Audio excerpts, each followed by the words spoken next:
Back on July 24th of 2000, Newsweek, you can actually go online and get a PDF file of this article.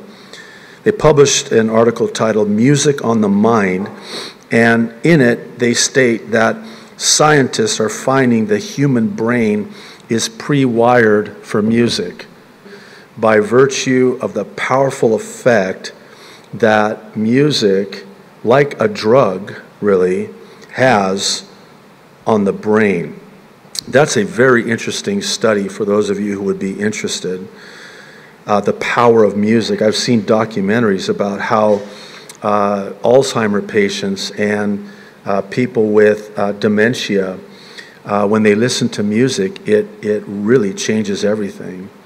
When I was actually in high school, my music teacher shared with me about a study they did where they deprived people of music for just 30 days. They almost went crazy.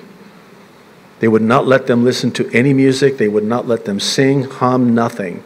And in 30 days, they almost lost their minds because of the deprivation of the music. And particularly with young people, and it has a lot to do with the development neurologically of the brain in a young person in their teen years. Now, again, if you'll please just hear me out, I really would encourage you to listen to this. I really believe that the enemy does not want for people to hear what I want to share with you today. And I don't want you to take my word for this. I want you to consider the following quotes from many famous rock stars in their own words, where they acknowledge their worship of the devil. I want to start with Little Richard. Quote, "I was directed and commanded by another power, the power of darkness, the power of the devil, Satan. We must realize that there is a force that is fighting against us in this world.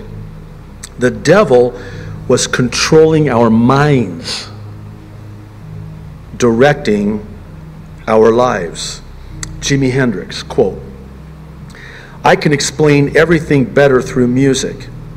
You hypnotize people, and when you get people at their weakest point, you can preach into the subconscious what we want to say. That's why the name Electric Church flashes in and out." Led Zeppelin, from the song "Houses of the Holy." This is a quote from the lyrics from that song.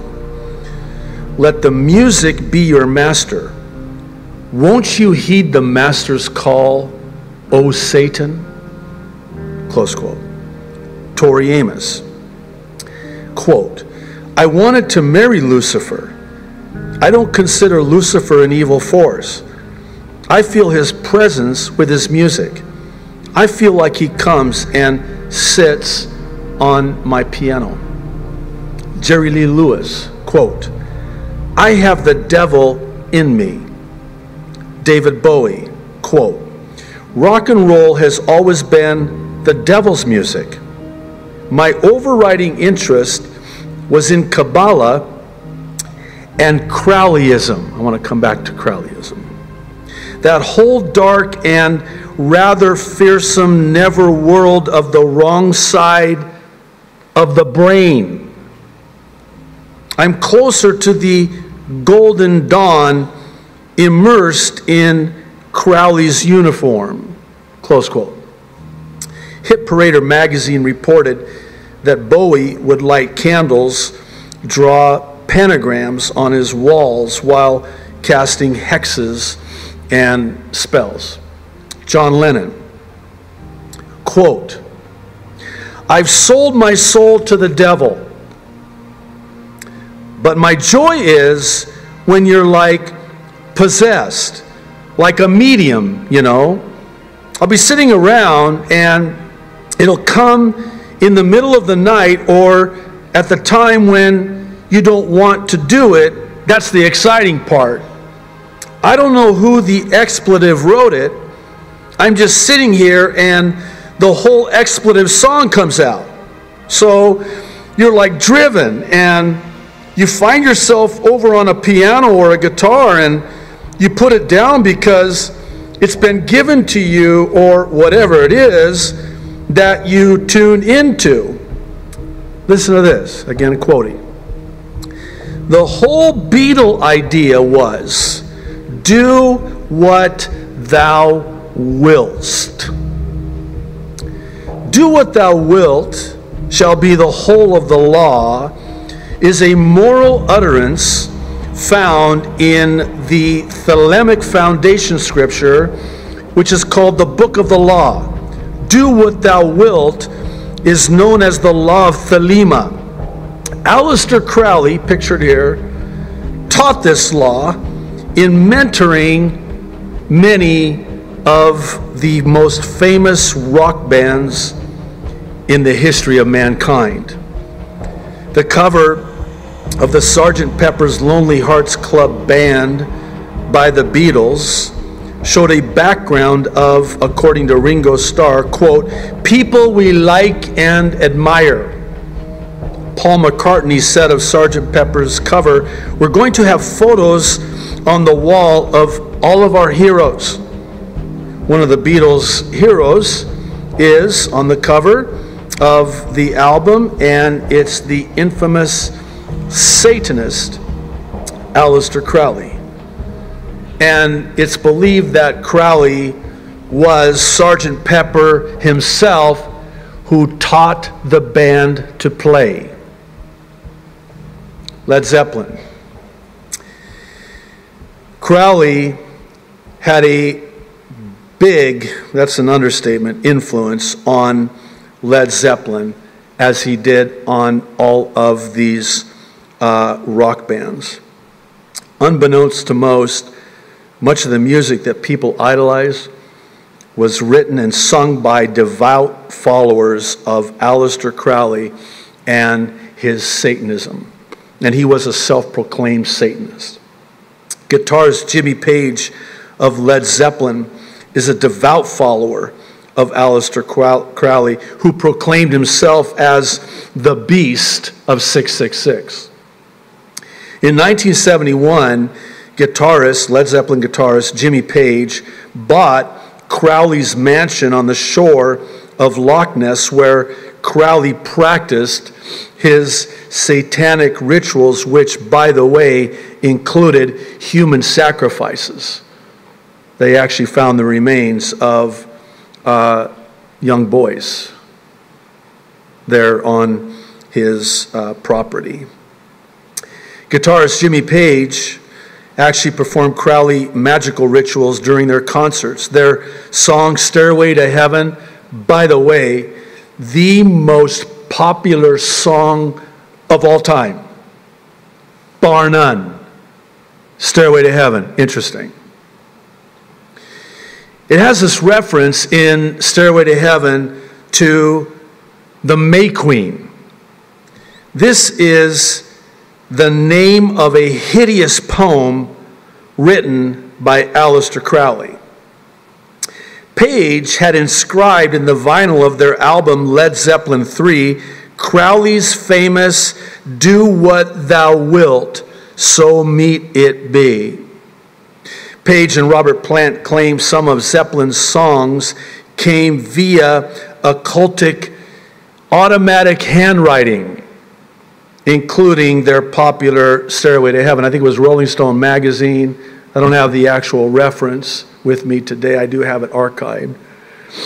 Rolling Stone magazine interviewed Robert Plant, who said that they were sitting around there in that mansion of Aleister Crowley's, he and Jimmy Page, and all of a sudden there appeared there a spirit that gave them the words to the song Stairway to Heaven. They took a pen, and it was like something pushed the pen.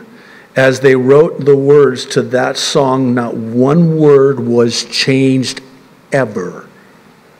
The most popular song ever. Stairway to Heaven. Ozzy Osbourne. He called Aleister Crowley a, quote, phenomenon of his time. He even had a song called Mr. Crowley. Here are some of the lyrics. You fooled all the people with magic. You waited on Satan's call. Mr. Crowley, won't you ride my white horse? Jim Morrison. On the back cover of the Doors 13 album, he and other members of the Doors are shown posing with a bust of Aleister Crowley. Carlos Santana, I'm going to quote him for a reason. I think you'll see why here in a moment. This is a quote. I know it sounds New Age, but in my meditation, this entity, which is called Metatron, he said, we want to hook you back to the radio airwave frequency. Pardon me. We want you to reach junior high schools, and universities. Once you reach them, because we are going to connect you with the best artists of the day, then we want you to present them a new menu. Let them know that they are themselves multi-dimensional spirits with enormous possibilities and opportunities. Does that sound a little bit like the serpent in the garden?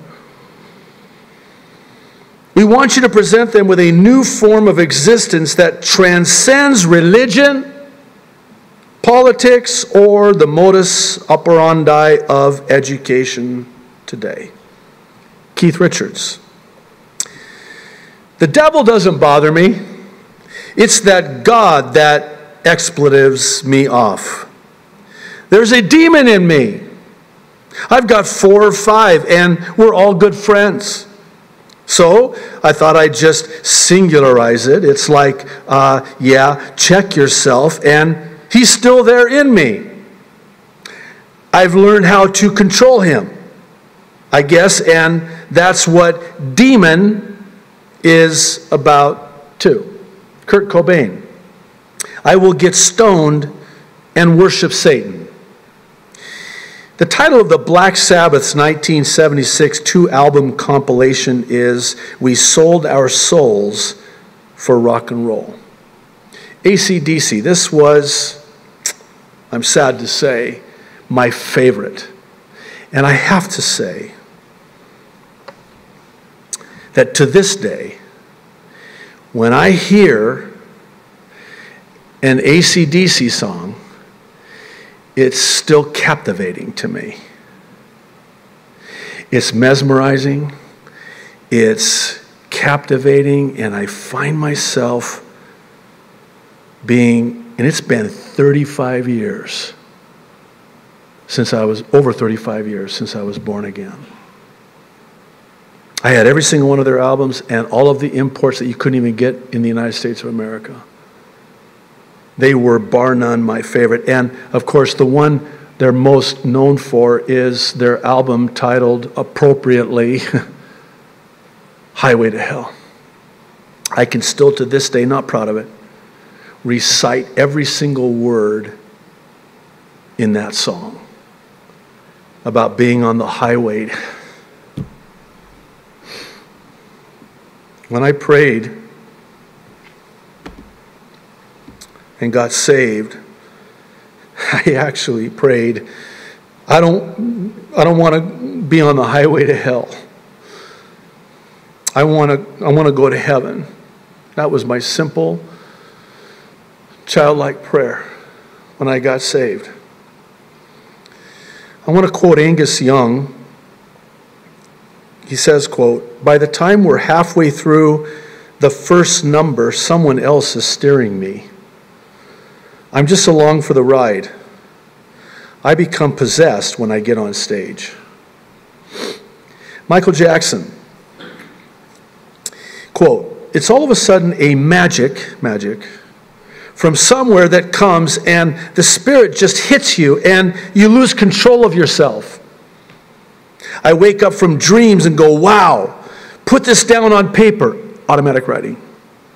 The whole thing is strange. You hear the words, everything is right there in front of your face, and you say to yourself, I'm sorry, I just didn't write this. It's already there. I feel that somewhere, someplace, it's all been done, and I'm the courier bringing it into the world. Brian Wilson of the Beach Boys is demon-possessed. By the way, time doesn't permit. I have many in my archives quotes from the likes of Bono, of U2, who unfortunately has successfully deceived Christians into thinking he is one. You know that song, I don't want to give anybody a flashback here. I don't want to give myself a flashback, but I still haven't found what I'm looking for. That is blasphemous. And it is a slap in the face of the Jesus that you and I believe in and follow. He is demon-possessed. And I can't, well, anyway, I don't have time. But he's even admitted that they deliberately wanted to deceive Christians with their music. He's got an upside-down cross hanging around his neck. I'm sorry. An upside-down cross hanging around his neck. And by the way, you know that, this is going to date me, but you know, some of you that are my age, remember that Blue Oyster Cult band? You know that symbol for the Blue Oyster Cult? It's an upside down question mark. It's questioning the cross. I need to move on here. I only bring up Brian Wilson of the Beach Boys because he is quoted as saying that he hears these voices. And the Warner Brothers Records president Lenny Waronker, if I'm pronouncing his name right, claims to have encountered at least 5 different entities that use Brian Wilson bodied as their home. Pardon me, there are a lot of different people there, says Waronker. I've met 5 different people. Let me just say this. These voices are demons. These voices are demons. And the voices that the Florida shooter heard were demons. The Florida shooter was demon-possessed. According to ABC News, as investigators began questioning the Florida shooter on his motive, please, Lord, help me just not cough. I know Satan doesn't want this.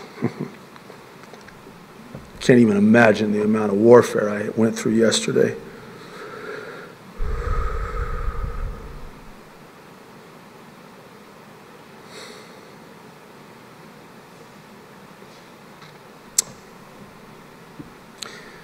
As investigators began questioning the Florida shooter on his motives, he reportedly told them that he heard voices in his head giving him instructions on how to carry out the attack.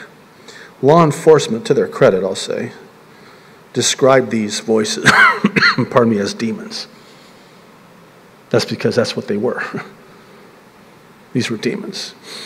I've been following school shootings for, 35 years, basically. And I have, again, in my archives, quotes from these shooters who describe, by the way, some of whom I believe and hope have come to Christ as a result, the ones who are still alive. They're incarcerated and will be for the rest of their lives, obviously. But I have quotes from them that describe how that they would listen to music and they would hear these demonic voices that told them to kill their parents and kill their classmates and their teachers. And dare I say, that the voices in these demonic voices in these songs are what is causing these young people to kill themselves. Suicide.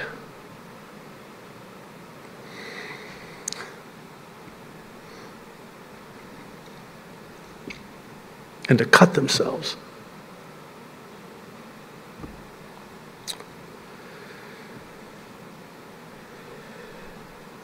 Bear with me. Today at 1 o'clock when we have our active shooter presentation, so thankful that the Honolulu Police Department is going to do that for us here today. But we're going to hear about the Columbine high school shooting that took place back on April 20th, 1999. I mention this because the two shooters were demonically inspired by a very satanic group called the 9 Inch Nails. One of the shooters, Eric Harris, wrote in graphic detail about unthinkable acts, quoting a line from the 9 Inch Nails song at that time titled Closer. I'm going to put up an image on the screen from this music video, but I want to give you an opportunity, if you want, to close your eyes. It is very grievous, and it is very blasphemous. It's of a crucifixion of a monkey.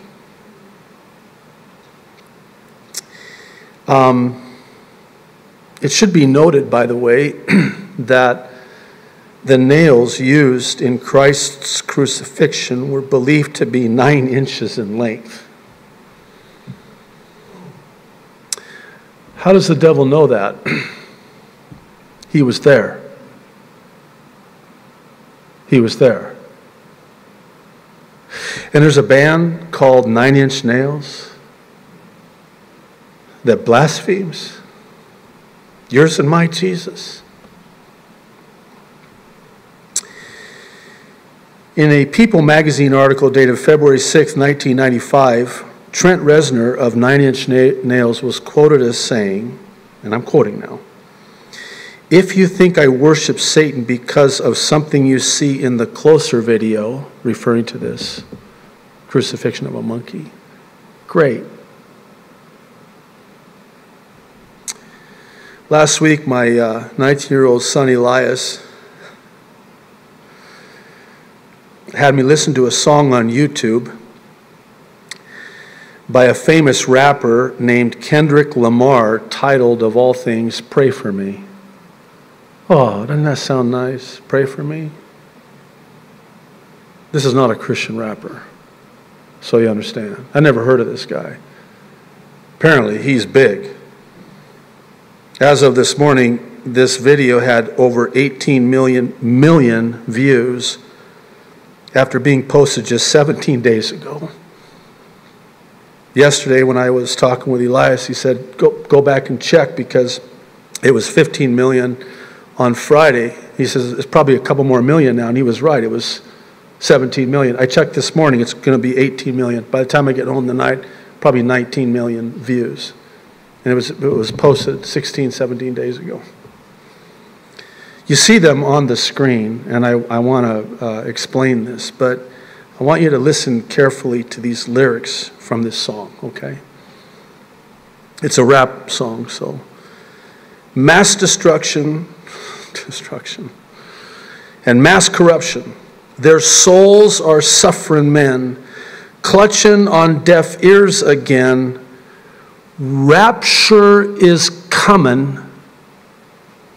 It's all prophecy. And if I gotta be sacrificed for the greater good, then that's what it gotta be. Pray for me.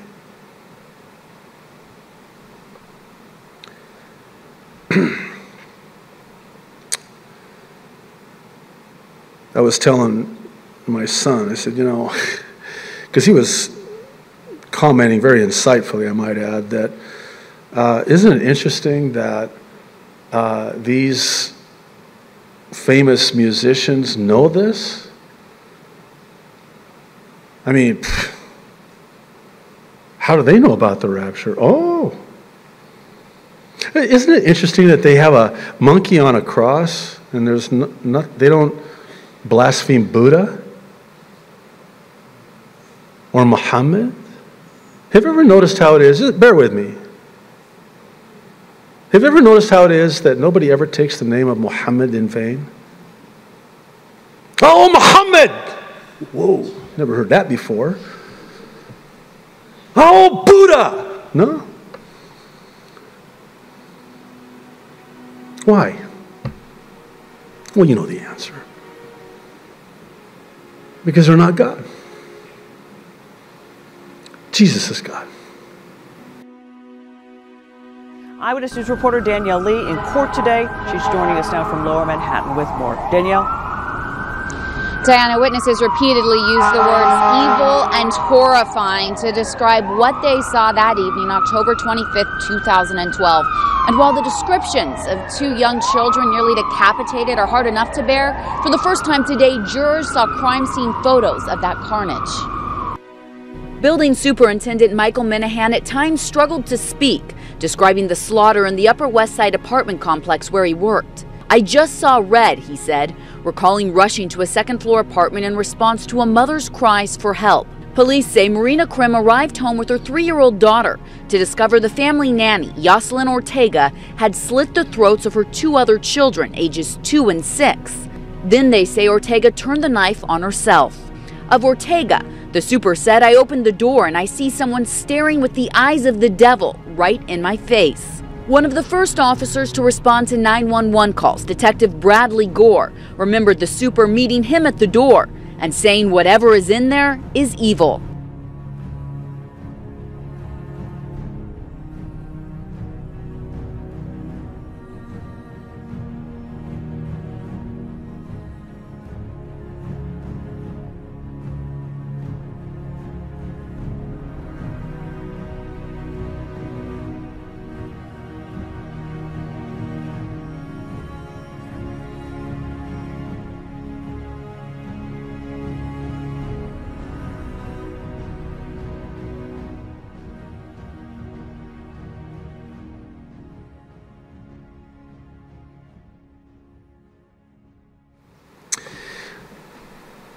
What if I told you that the devil knows the Bible better than you do?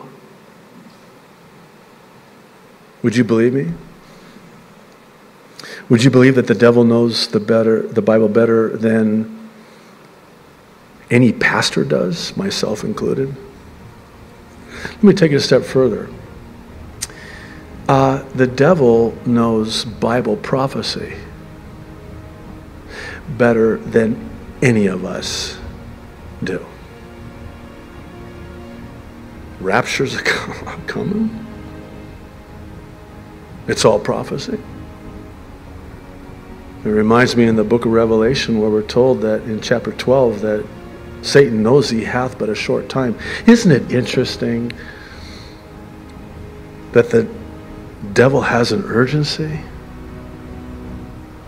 knowing the time is short? That the rapture's coming, that prophecy's being fulfilled. It should also come as no surprise that Lucifer, who is the angel of music, would use music in order to get people to worship him. That has been his desire from back when he was cast out of heaven. In Isaiah chapter 14, verses 11 through 15, we're given a description of Lucifer's fall from heaven. And in verse 11, it says, "Your pomp is brought down to Sheol, and the sound of your stringed instruments." He has been referred to, prior to being cast out of heaven, as the worship leader of heaven. In Ezekiel chapter 28, verse 13, we're told that Lucifer was created very beautifully, and that the workmanship of his musical instruments were prepared for him on the day that he was created, and then he got lifted up. as this worship leader, if you will. Now, why do I point that out? Because, again, the devil has always wanted to be worshiped in the place of God as the God of this world. I, at the age of 19, heard a presentation of the gospel after someone showed me that the groups that I was so into had sold their souls for rock and roll, that it wasn't a gimmick, that it was real.